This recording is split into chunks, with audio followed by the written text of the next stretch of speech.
prendre le livre de Jean chapitre 8, 1 jusqu'au verset 11.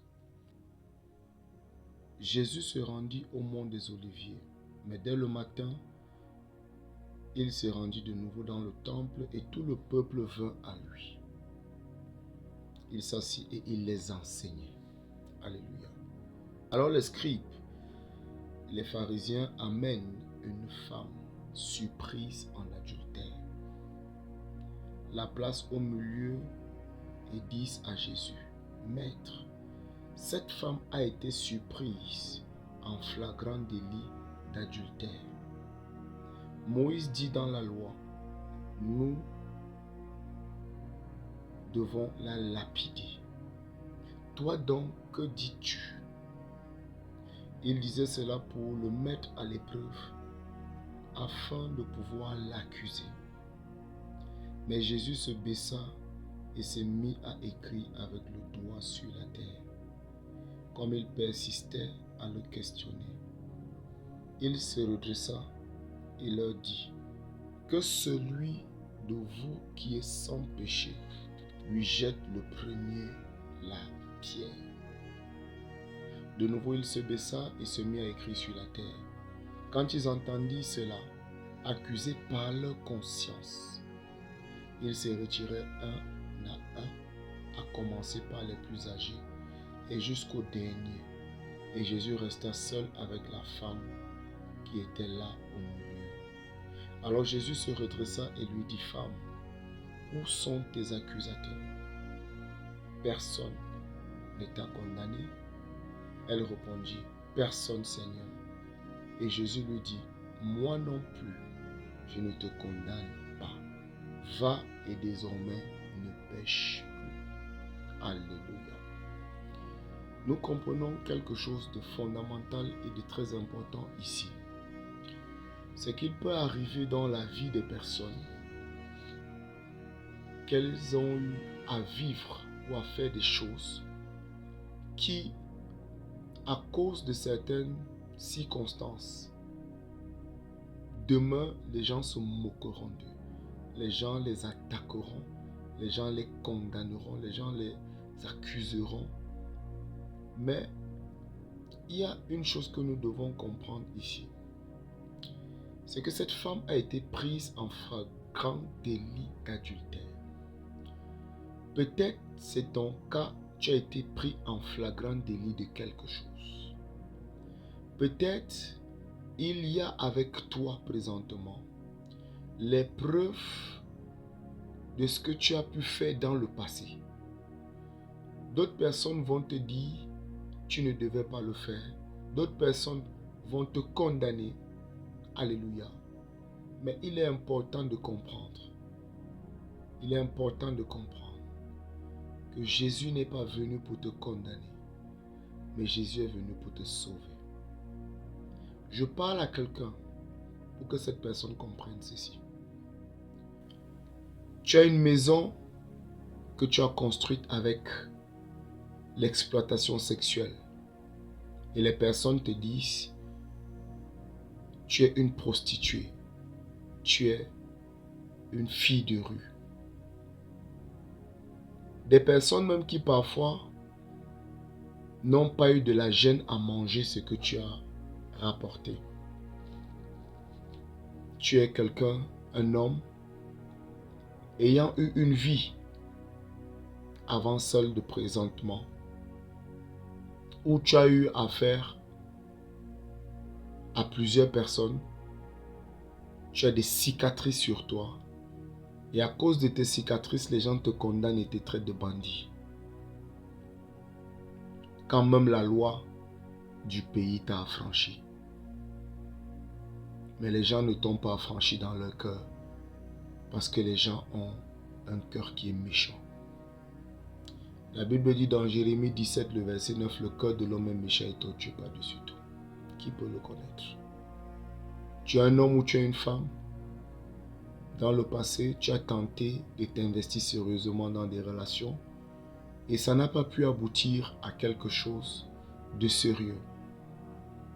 Parce que dès le fondement, Dieu n'était pas dedans. Peu importe ce que tu pourras dire, ce n'était pas la bonne personne, tu n'étais pas la bonne personne et tout, c'est simplement que Dieu n'était pas dedans. Dans le psaume 127, le verset 1, la Bible dit, si ce n'est l'Éternel qui bâtit la maison, celui qui bâtit travaille en vain. Et il dit maintenant, si ce n'est l'Éternel qui garde, celui qui veille, veille en vain. Il y a d'autres personnes qui ont procédé à des pratiques pour pouvoir arrêter des hommes, pour pouvoir faire en sorte que les hommes ne les quittent pas. Oui, et c'est devenu autre chose carrément, au point où elles souffrent d'un rejet chronique. Même leur leader spirituel le leur rappelle régulièrement pour reporter encore accusation quand même Christ t'a affranchi. Et tout ça, ce sont des choses qui affectent l'âme, qui affectent ta conscience. Mon frère, ma soeur, je veux te dire ceci. Cette femme a été prise en flagrant délit d'adultère. Ça veut dire que elle était en plein débat sexuel avec un homme qui est marié. Parce que cette famille n'est pas mentionné qu'elle était mariée. Prenons le cas de figure où elle était avec un homme qui est marié. La vérité est toute simple.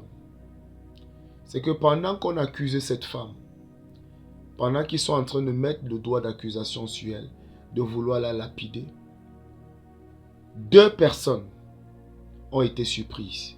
Mais c'est elle que la loi condamne et c'est elle qu'on veut tuer. Qu'en est-il de l'homme? Pour dire ceci, généralement quand tu as fait quelque chose hier, on ne se souviendra pas que quand tu as fait quelque chose hier, tu n'as pas été seul, tu n'as pas fait ça seul, mais tu étais avec des personnes et ce dont on peut se moquer maintenant, ce dont on peut t'accuser maintenant, peut entièrement ne pas être clairement de ta faute. Mais prenons le cas que c'est de ta faute. Il y a une chose que nous devons comprendre, c'est que tu n'étais pas seul. Et parce que tu n'étais pas seul, les choses se sont faites. Maintenant, lorsque les choses se sont faites, aujourd'hui, tu es seul. Et c'est sur toi que toutes les accusations retombent. C'est de toi dont on se moque, dont on continue de porter accusation, dont on parle en mal.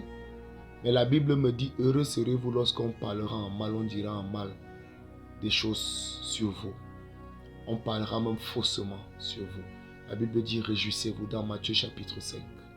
Maintenant donc, la dame, la femme qu'on appelle adultère, alléluia, quand elle est prise, la Bible dit ceci, ils l'ont amenée près de Jésus.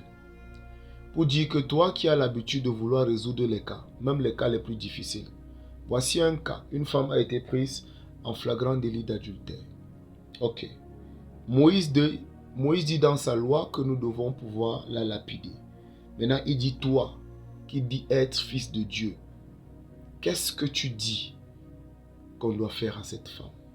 Alléluia. Il est important de comprendre une chose. Toutes les personnes qui vont vous tendre le doigt pour vous accuser, je vais vous dire une chose qui est vraie. La Bible nous présente plusieurs noms de Satan. Quelques noms de l'ennemi. Alléluia. 1. Il est l'ennemi. La Bible nous le dit dans Matthieu 13, le verset 39. 2. Il est le malin. 3. Il est l'adversaire. 4. Le tentateur. 5. Le séducteur. 6. Le dragon. 7. Le serpent ancien. 8. Il est appelé Satan. 9. Le meurtrier. 10. Le diable. 11. Le menteur. Le père du mensonge. Le prince de la puissance de l'air. Le Dieu de ce monde. Le prince de ce monde. L'accusateur des frères. Alléluia. Voilà quelques noms.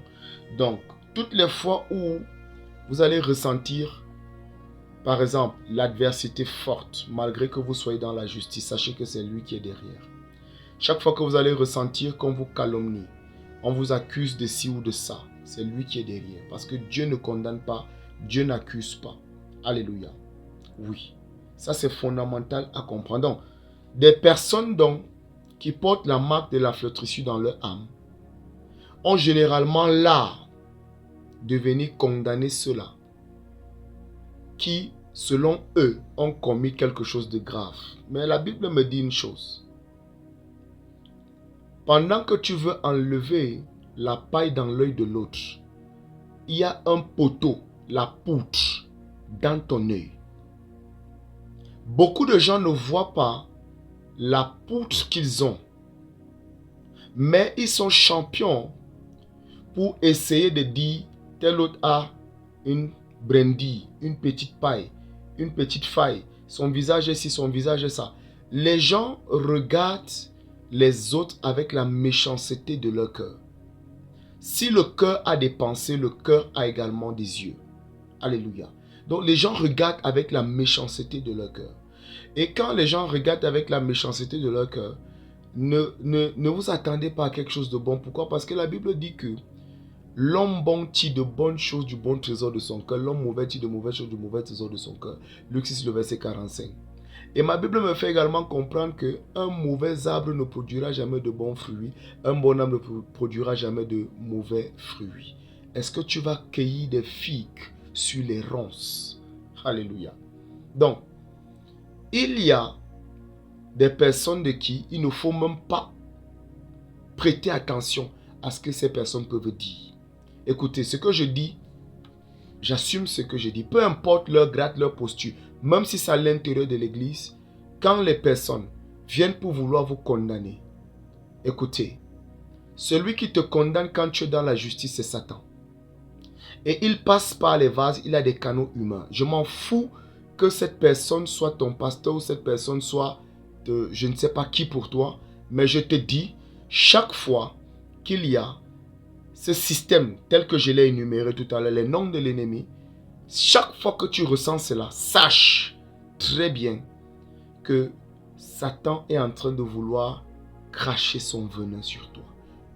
Et il est en train de vouloir que tu sois meurtri dans ton âme parce qu'il n'est pas content que tu sois dans la paix, que tu entreprennes.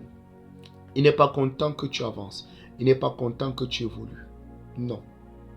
Il n'est pas content que tu fasses des progrès. Et le plus choquant à l'intérieur, c'est que si tu fais attention à ce qu'il veut que tu vois, qui, l'ennemi, il va t'entraîner dans sa chute. Il va te contaminer l'esprit. S'il te plaît, ne te laisse pas contaminer l'esprit par les accusations des personnes qui n'ont pas reçu Christ dans leur cœur. Alléluia. Ne te laisse pas meurtrir par des accusations des personnes même qui semblent très bien prêcher Christ, mais qui te regardent avec des yeux et une attitude d'accusation, de rejet. Comprends très bien ce que je te dis. Je m'en fous quel peut être son grade devant toi, quelle peut être sa position pour toi, quelle peut être la relation que vous avez. Prends ce que je te dis très au sérieux et tu ne pleureras pas demain. Maintenant, lorsque elle a été prise, Jésus s'est baissé. Et quand Jésus s'est baissé, il s'est mis à écrire. Et quand il se met à écrire, alléluia, plusieurs théologiens ont donné plusieurs raisons, plusieurs logiques. Alléluia. Mais simplement, la Bible dit, comme il persistait, ceux qui accusent, il persistait. Donc, ne t'étonne pas que la persécution, l'accusation, la calomnie persiste. Alléluia. Ne t'étonne pas que ça persiste. Une chose claire, c'est que toutes ces personnes qui venaient accuser cette femme, à bien vérifier, beaucoup étaient déjà passés avec elle. Alléluia. Maintenant, il y a une vérité fondamentale, c'est que quand on te persécute, quand on t'accuse, quand on te calomnie, quand on ment à ton sujet, quand on fait des pronostics, je préfère employer le mot pronostic, parce que la personne ne connaît pas ce qui en est, mais la personne va se permettre de dire des choses comme par devinette, simplement parce qu'au fond d'elle, il y a quelque chose d'impur qui semble avoir un problème, soit à ce que Dieu est en train de faire avec toi, soit à ta nature, soit à ta personne. Lorsque tu ressens ce genre de choses, sache très bien que l'ennemi veut te faire tomber, mais veut te faire tomber avec ton point de vue. Alors n'ouvre pas la porte à l'ennemi. Il persistait à le questionner. Il persistait à le pousser à donner une réponse. Et Jésus s'est redressé en leur disant ceci. Que celui de vous qui est sans péché lui jette le premier la pierre. Que celui de vous qui est sans péché lui jette le premier la pierre. Que celui de vous qui est sans péché lui jette le premier la pierre. Toute personne qui accuse, en réalité, ce qu'elle accuse, alléluia, toutes ces personnes qui accusent, ce que je veux dire, c'est que toutes ces personnes qui sont accusées sont généralement dans une posture, soit prêtes pour la délivrance, soit sont affranchies, soit sont justifiées. Alléluia. Soit même sont glorifiés. Mais maintenant, ceux qui ne sont pas dans la posture d'être prêts à être affranchis, ni rachetés, ni justifiés, ni glorifiés, ceux-là, Dieu seul connaît le motif noir qu'il y a dans leur cœur. Ils vont se retrouver en train de te mettre le doigt au visage, t'accusant de ne pas être un exemple, t'accusant d'avoir raté, t'accusant et voire même te maudissant, faisant des imprécations contre toi, en disant des choses abominables, des choses noires, des choses que ces personnes n'aimeraient pas qu'on leur dise. Et ça, c'est même pour ceux qui parlent. Parce que mieux encore, ceux même qui parlent. Parce qu'il y a d'autres là qui se taisent. Et ceux qui se taisent, pour t'en rendre compte, c'est pas compliqué. Tu n'as qu'à voir l'attitude avant et l'attitude après. Avant, c'est une attitude qui semble t'honorer, qui semble te respecter. Mais l'attitude d'après, c'est une attitude qui, au fond, tu vois, quand quelqu'un te condamne, te méprise, te dit, c'est comme si la personne dit, ah, donc tu te vantais comme ça, pourtant tu es sale, tu es pourri, tu ne. Ça, c'est ce que la personne dit en intérieur. Bon, maintenant, Dieu a fait un mécanisme en l'être humain, c'est que même celui qui essaie d'être hypocrite, à un moment, le mensonge va sortir. La duplicité va apparaître facilement. Ah oui, Dieu a fait ça comme ça. Dieu a fait ça en l'être humain. C'est pourquoi il dit, laissez venir à moi les petits enfants, car le royaume des cieux appartient à ceux qui sont comme eux. Parce que l'enfant, quand l'enfant est avec toi, il est avec toi. Quand l'enfant n'est pas avec toi, il n'est pas avec toi. Les autres peuvent faire semblant d'être avec toi, mais carrément sont archi contre toi. Sont prêts à te livrer. Écoute, c'est pas, s'ils ont livré Jésus, Judas mangeait de ce que Jésus générait. Alléluia. Donc, combien de fois, toi, les personnes là peuvent te livrer comme un jeu. Donc, pour te dire que même si tu as une bénédiction pour une catégorie de personnes, il est fort pour que ces personnes-là, à cause de l'aveuglement de leur cœur, de la méchanceté de leur cœur, ces personnes-là te fassent tout ce que tu n'as jamais imaginé. Mais Jésus pose une question. Que celui d'entre vous qui est sans péché, celui qui n'a jamais commis de faute, celui qui n'a jamais commis d'erreur, soit le premier à lancer la pierre. Et si tu sais que tu as péché, et peut-être tu n'as pas même plus abominable, mais tu lances la pierre quand même, je t'annonce que tu es dangereusement maudit. Je t'en prie, répands-toi et cherche la délivrance, parce que tu es en train de vouloir t'attaquer, non pas à la personne, parce que la Bible dit, si quelqu'un est en Christ, il est une nouvelle création, une nouvelle créature. Les choses anciennes sont passées, toutes choses sont devenues nouvelles. Si cette personne est repentie, c'est-à-dire cette personne a changé totalement de vie, elle est quittée de la bonne négative à la bonne positive. La Bible dit que la personne ne vit plus, mais c'est Christ qui vit en elle. Ça veut dire que celui que tu es en train d'accuser de persécuter, ce n'est pas la personne, mais c'est Christ que tu es en train de persécuter. Alors dis-moi sincèrement, tu peux tenir contre Christ? Si oui, continue. Mais je vais te dire une chose. Il faut faire très attention à cette catégorie de personnes. N'allez pas entreprendre un projet. N'allez pas entreprendre quoi que ce soit avec de pareilles personnes. Parce que ce sont des personnes qui sont prêtes à tout. Même dans votre sommeil, à vous étouffer. Ce sont des personnes qui, même si tu as, je peux dire, peut-être un membre de leur famille, tu es peut-être en relation avec un membre de leur famille, ces personnes ne voient pas le bonheur de leur membre de famille, non. Puisque c'est Satan qui est dans leur cœur. Donc, il est important pour nous de comprendre que il y a une catégorie de personnes qui passent le temps à accuser, à condamner, à calomnier. D'autres qui se prennent pour les professeurs et les exemples modèles. Pourtant, sont des gros échecs, sont une honte pure, sont des rejets. Alléluia. Écoutez, ce que ces personnes expriment sur vous, c'est en fait ce qu'elles sont en l'intérieur d'elles. C'est aussi simple à comprendre. Je reprends. Ce que toute personne qui t'accuse exprime sur toi, alléluia, t'accuse sans cesse quand tu es dans la justice. Parce que c'est une chose si tu es dans la justice, c'est une autre chose si tu n'es pas dans la justice. Mais quand une personne te dit, toi qui es pur, justifié, rendu juste, glorifié par Dieu, affranchi, tes péchés sont pardonnés. Le sang de Jésus les a lavés. Tu es mort en Christ. Alléluia. Ton ancienne nature est morte et enterrée. Et tu es ressuscité pour marcher en nouveauté de vie avec Christ. Alléluia. Et ces personnes veulent quand même te parler. Et te traiter selon les choses d'hier.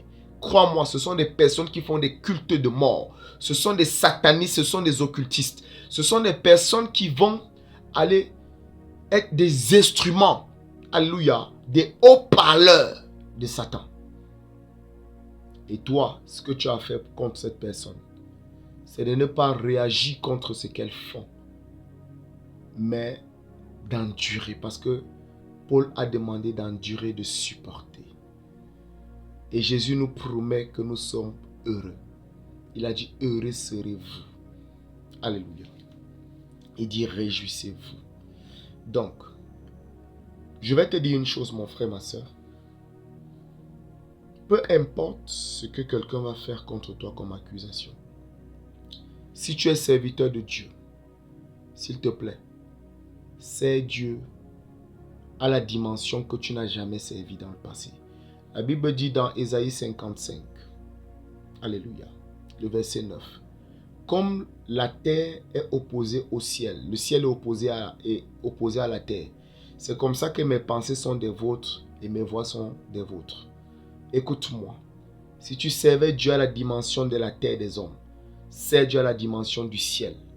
Écoute-moi, la terre n'impose pas au ciel ce qui doit se faire, mais c'est le ciel qui impose à la terre ce qui doit se faire. Reste dans ta posture en Christ. Continue de le servir en esprit et en vérité. Continue de vivre dans la pureté, dans la sainteté. Il y a des personnes qui ont tellement un cœur noir que pour elles, c'est inconcevable parce qu'elles tombent devant les cuissettes jaunes ou noires ou velues de je ne sais pas qui ou quoi. Même peut-être même de leurs propres enfants. Écoute-moi bien. Si tu as face à toi ce genre de personnes, cette catégorie d'individus, je te dis une chose, s'il te plaît. Toi, continue dans la pureté et la sainteté. Quand tu dis à ces personnes, par exemple, préserve-toi, ne fornique pas, ne commets pas d'adultère, ainsi de suite, ainsi de suite. Et que ces personnes disent que toi qui parles, est-ce que tu es même un exemple? Et tu dis à ces personnes que j'en suis un. Et ces personnes continuent de vouloir t'accuser, te ficher de ça. Écoute-moi, écoute-moi. Tu ne peux pas attendre que mort te serve l'omelette. Tu me suis? Ça veut dire qu'il n'y a rien de bon que tu peux tirer d'une pareille personne. Alors, s'il te plaît, persévère dans ta sainteté. Persévère dans ta consécration. Tu es marié, persévère dans ta consécration. Persévère dans ton mariage. Alléluia. Ne permets pas que quoi que ce soit vienne s'aimer quelque chose. Tu es un travailleur. Alléluia. Quelqu'un, peut-être tu as été prostitué hier. Un de tes clients vient aujourd'hui. Il veut commencer à. Satan l'utilise pour te refaire tomber. Écoute-moi très bien.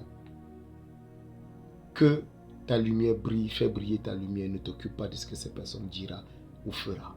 Continue de faire ce que tu as fait. Alléluia. Jésus a dit que celui qui n'a jamais commis de péché soit le premier à lancer une pierre. Les personnes qui te lancent des pierres là, qui tiennent des gros cailloux, prêts à taper ta tête, prêts à lancer ça sur ton visage, prêts à dire que tu es indiscipliné, prêts à dire que tu es ci, tu es ça. Écoute-moi très bien. Ce sont des personnes qui ne voient que ce qu'elles ont d'abord à l'intérieur d'elles. Parce que tu ne peux pas parler. Écoute-moi. Lorsque tu essayes de regarder, alléluia, avec quelque chose dans l'œil, si tu prends une brindille de balai, tu approches de ton œil, tu croiras que c'est un arbre, c'est un tronc d'arbre. Alléluia. Écoute-moi. Les personnes qui te regardent avec la brindille dans l'œil vont croire que c'est un arbre qui est en face, tandis que c'est une brindille. Elles n'ont qu'à faire d'abord une chose, c'est qu'elles ferment leur bouche et c'est qu'elles se répandent. Et la troisième des choses, c'est qu'elles enlèvent ce qu'elles ont en elles. Avant de pouvoir se moquer d'un tel ou d'une telle, soit d'abord un modèle, soit un exemple. Si tu n'es pas un modèle, tu n'es pas un exemple, ferme ta bouche. Va te repentir, va te faire délivrer. Alléluia. Et une chose importante à comprendre. Une chose importante à comprendre, c'est celle-ci. C'est que tu ne peux pas combattre contre Dieu. Tu ne peux pas. Si Jésus-Christ a affranchi quelqu'un, ne rappelle pas la faute de la personne. Si tu rappelles la faute de la personne, ça reviendra sur ton visage comme des excréments. C'est pourquoi vous voyez certaines personnes qui sont championnes dans la calomnie, les accusations et faire tout pour mettre en mal les autres, les frères et les sœurs. Écoutez-moi très bien. Ce sont des personnes qui sont ultra et dangereusement maudites. Ce sont des personnes qui sont dans les ténèbres. Ce sont des personnes qui ont besoin de délivrance. Si vous sondez même, beaucoup physiquement sont tellement atteints de beaucoup de choses. Je dis beaucoup physiquement sont atteints de beaucoup de choses. Au point où ils n'arrivent pas à s'en sortir. C'est les douleurs même qu'ils subissent ne leur servent même pas de leçon pour leur montrer que si rien ne peut t'aider maintenant, il faut que tu arrêtes ta bêtise là. Mais ils sont les premiers à continuer de vouloir faire quelque chose contre eux. S'il te plaît, continue de servir Dieu. Continue d'avancer. Tu n'as pas à démontrer aux hommes que tu es un serviteur de Dieu. La gloire de Dieu se verra sur toi. Alléluia. Tu n'as pas à dire aux gens que tu sors de l'autel de prière. Mais quand on te verra, la transfiguration que la prière aura faite sur toi va éblouir ceux qui te regarderont. Tu n'as pas à dire à quelqu'un que tu es riche. Alléluia. Mais quand la personne verra ou jouira directement comme indirectement de quelque chose qui ressort de toi, elle comprendra et fera ta louange et la louange de la richesse que Dieu t'aura donnée. Tu n'as pas à démontrer aux gens que tu es une bonne personne. Écoute-moi. Le manguier ne cherche pas à démontrer à ceux qui se moquent de lui que ses fruits sont bons. Le manguier produit ses fruits. Et quand le manguier produit ses fruits, alléluia, quand tu dégustes un fruit d'un bon manguier, il y a une chose qui se passe, c'est que tu en demandes encore, tu en redemandes encore. Alors s'il te plaît, continue de produire de fruits. Continue d'être doué. Continue d'être bon. Continue de faire ce que tu as à faire. Ne regarde pas X, ne regarde pas Y. En fous-toi de la persécution, s'il te plaît. Dans notre capacité spirituelle, nous sommes des aigles. Écoute-moi, si les poulets et les poussins du village là, ou bien les gens qu'on a nourris avec la prouvante, viennent commencer à faire le bruit comme si, parce qu'ils ont des becs, alléluia, et parce qu'ils prennent un peu de volume, ils ne savent pas qu'ils sont des poulets, des chiens, ils ne peuvent pas se déplacer. Tels que toi, qui sont en train d'attaquer, peuvent se déplacer. Au lieu de se connecter à la grâce, pour qu'ils puissent aussi avancer, mais ils ne puissent pas le temps à te combattre. Écoute-moi, si les gens te combattent et te dérangent, c'est parce que tu restes à leur niveau. C'est parce que tu restes à leur niveau. C'est parce que tu restes à leur niveau. Élève-toi. Élève-toi. Élève-toi très haut. Élève-toi très haut. La Bible me dit dans Isaïe 40, 31. La Bible dit que celui qui se confie en l'Éternel est comme un jeune aigle qui prend son envol. Alléluia. Un jeune aigle qui prend son envol. Et il y a des caractéristiques de l'aigle. Nous verrons ça dans d'autres cours. Mais il y a des caractéristiques de l'aigle. Une de ces caractéristiques, c'est que l'aigle réussit à voler dans le vent contraire. L'aigle réussit à avancer dans le vent contraire. Donc, il arrive à mieux se déployer, à déployer ses ailes. C'est-à-dire son potentiel se manifeste mieux lorsqu'il y a l'adversité qui vient pour le maintenir au même niveau. Donc, nous avons cette caractéristique. Une deuxième caractéristique de l'aigle, c'est que l'aigle a la capacité de voir. L'aigle a une vision perçante. Il peut voir plus de 8 km. Et il a sa cible claire. Écoute-moi. Les gens qui généralement t'attaquent, leur seule cible, c'est de te faire tomber et de voir comment tu es aussi à terre comme écoute-moi, relève-toi. La Bible dit relève-toi, toi qui dors, réveille-toi d'entre les morts et Christ t'éclairera. Éphésiens 5, le verset 14. S'il te plaît, relève-toi et avance. Aie une vision claire de ce que tu peux faire et continue de poursuivre. Cours maintenant, comme Paul l'a dit dans 1 Corinthiens 9. Cours de manière à remporter la course, de manière à remporter le prix. Alléluia. Cours pour pouvoir faire quoi? Pour pouvoir remporter ton prix. Reste focalisé. Et maintenant, troisième caractéristique de l'aigle, c'est que l'aigle, lorsqu'il se sent attaqué par les autres oiseaux, l'aigle monte en altitude. Et il a un plumage qui lui permet de résister à la température du soleil. Alléluia. Écoute-moi. Si les gens t'attaquent et les gens te cherchent des problèmes, va vers le trône de la justice, va vers le soleil de justice, va vers le roi de gloire. Alléluia. Et tu verras si ces personnes peuvent tenir là-bas. Et tu te rendras compte simplement qu'elles ne sont plus là. Donc, s'il te plaît, remets-toi en question. Va vers le Seigneur. Aie confiance en Dieu. Ne sois pas déprimé. Ne sois pas affligé. Ne sois pas touché. Ne sois pas infligé. Ne sois pas affecté. Ne sois pas rabaissé. Ne te laisse pas rabaisser. Écoute-moi. La Bible me dit, vous les avez vaincus, car celui qui est en vous est plus grand que celui qui est dans le monde. Le monde peut t'accuser, te calomnier, te dire de mauvaises choses. Alléluia. Fais tout pour que les choses aillent mal avec toi. Même si c'est à l'intérieur de l'église, écoute-moi très bien. Même si les gens là le font, la Bible dit que celui qui est en toi est plus grand que celui qui est dans le monde. Qui est en toi? La Bible dit, ce n'est plus moi qui vis, mais c'est Christ qui vit en moi. Christ est en toi. Christ est en moi. Et nous sommes en lui. Écoute-moi très bien, s'il te plaît. Reviens et fais confiance à ton Père au ciel. Ne t'occupe pas du reste. Mais maintenant, qu'est-ce qui s'est passé? Jésus a dit que celui parmi vous qui n'a jamais péché soit le premier à jeter le caillou. La Bible me dit, accusés par leur conscience, condamnés par leur conscience, accusés par leur conscience, ils se retiraient un à un. Alléluia. Ici, il y a une chose que nous devons savoir. Il y a des choses qu'il ne faut pas dire. Il y a des choses qu'il faut dire. Par exemple, je prends, la Bible dit dans le livre de Proverbes, Proverbes chapitre 26. Alléluia. Proverbes 26, le verset 4, la Bible me dit ceci. 1. Ne répond pas à l'insensé selon sa folie. Alléluia.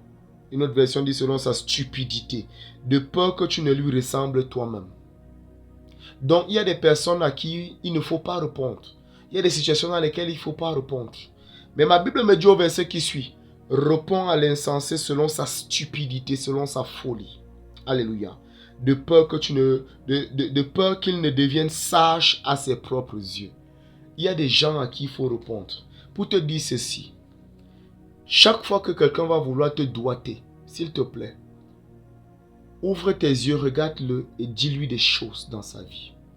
Dis-lui des choses, pas pour l'insulter, mais qui vont le pousser à la repentance.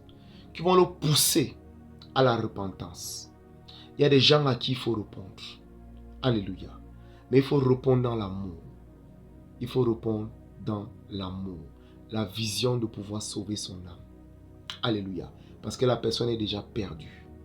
Chaque fois que quelqu'un va continuer de t'attaquer, malgré que tu te remets totalement à l'éternel, tu restes focalisé et tu fais ce qui est bon.